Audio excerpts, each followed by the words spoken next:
Akika Sinene, The Causes and Mitigation of Child Labor in Sabang, Calabanga, Camarines Sur.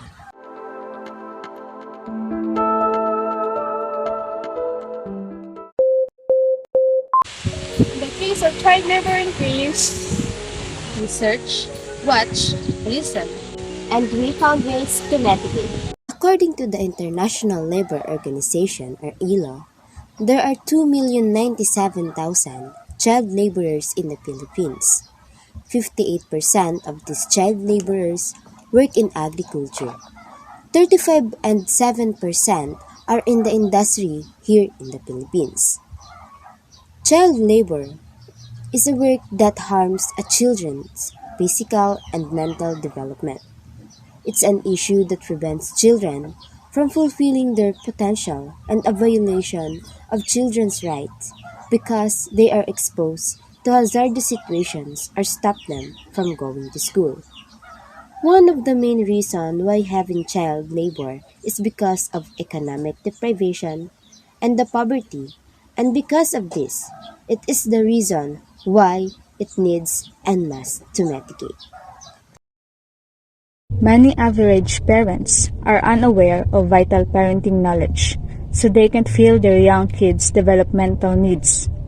Children that are not receiving proper parenting are more at risk for their own relationship, troubles in communicating, anxiety, depression, and other negative outcomes. One of these is child laboring. A good parent will not let their child to work at a very young age. If they knew and if they are educated enough about children's rights, it will lessen the number of cases of child laboring not only in Sabang area but in the Philippines.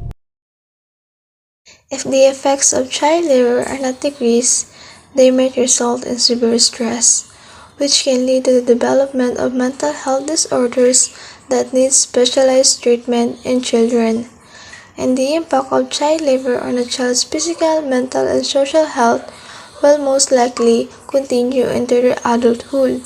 There are many more, such as long-term health problems brought on by chemical exposure, starvation, fatigue, injury, and others. They can make a lot of friends because they can socialize properly, which make them lose confidence. Making children work is against the law, as defined in Republic Act No. 7658 as illegal employment of children below the age of 15 years old. We are there not directly under the sole responsibility of their parents or legal guardian. Children have the right to be protected from economic exploitation and from work that can be harmful for them. Next to the children that are working are often not going to school, which violates their right to education. Children are innocent. Children's minds are not yet molded, and they think that the idea of earning money at a young age is right. They lost their rights and become more aware of reality. There are other children who are against to work at a young age. They are more premised by the thought of it is better to scrape than to be starved. There are other children who are willing to work because they do not want to go to school and just enjoy the life of holding money than to learn. However, children's rights are a fundamental need that the world must hear. Children under the age of 10 have a higher case here in Sabang than in other places because they are the age group that is more encouraged to work and incapable of resisting life responsibilities. More and more cases of young women are involved in this state. It is also said that girls are more strategic than boys. Perhaps their actions are faster, just like drying the fish and other works. Other research shows that the case of young male is more weighted in child labor. However, in Sabang Calabanga, Camarines Sur, is opposite. Young female is more involved in child labor. This study will help Department of Social Welfare and Development by determining the needs of every child, and it will serve as a guide for them to conduct a future program regarding child labor. This study will be beneficial to Department of Labor and Employment because it will help the agency to know the circumstances that are facing of a community, specifically in Calabanga area, and know the plans and future programs to help lessen the unemployment rate. In addition to this study will help DOLE in generating programs related to livelihood. Parents.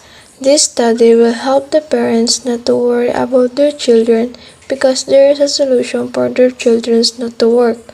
It gave them the support they needed that the parents can do, and they will not get hurt anymore. Children.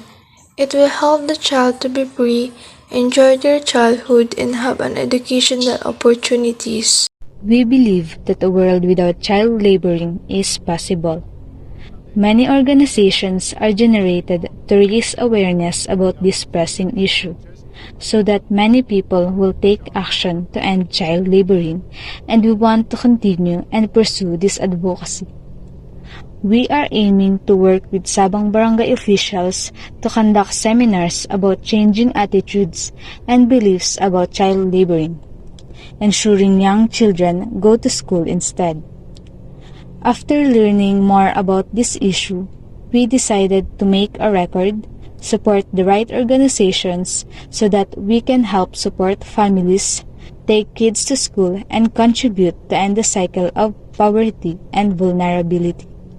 Do what the best things that we can do to open people's eyes to such a huge global problem.